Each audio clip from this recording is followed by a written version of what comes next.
Come on down and let's hang loose and vibe with Tim. Anyway, it's episode 8 and 9 already. Goddamn, it's almost finale time. Starting out with episode 8, we've got,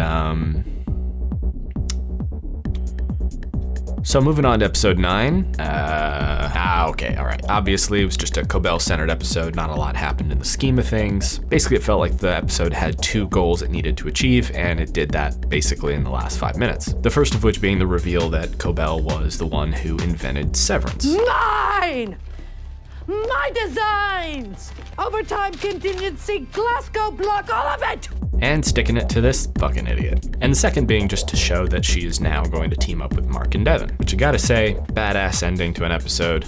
Really got me hyped for what was to come. Tell me everything.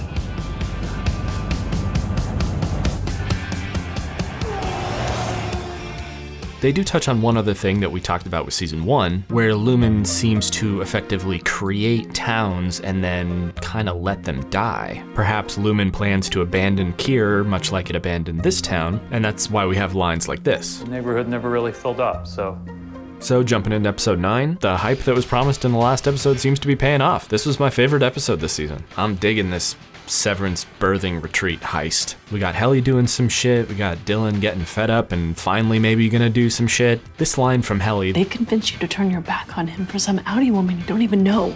While pretty brutal, actually addresses one of my major issues with this season. And that's that the team has felt kind of aimless, kind of like the wind's been taken out of their sails. But I simultaneously think that's an intentional decision by the writers. I think Lumon's goal was to demotivate them. For example, while in season 1, Dylan was one of the more proactive members of the group, you give him just a taste of what he wants and all of a sudden he's no longer motivated to revolt against Lumon. But due to the conflict between Gretchen and Outie Dylan, I think Innie Dylan is getting his goddamn mojo back finally.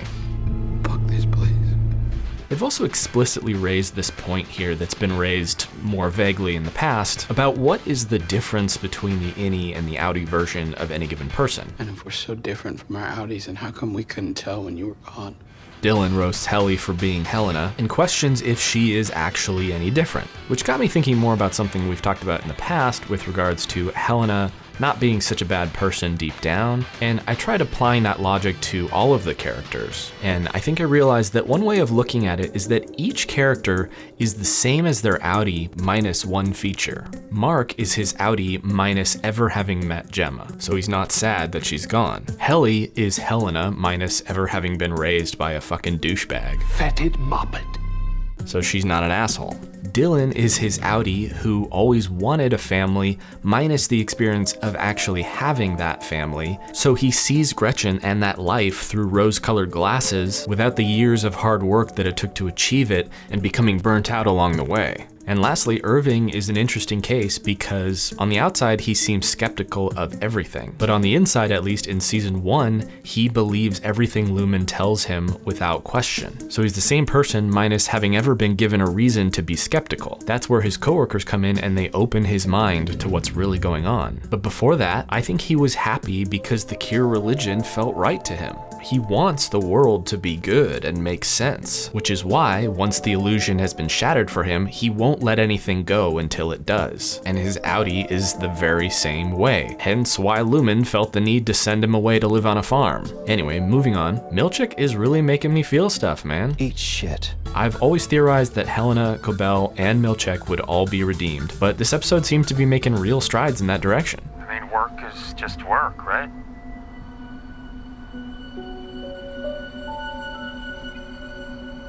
And I found it really moving that it was Mark of all people who kind of seemed to get through to him.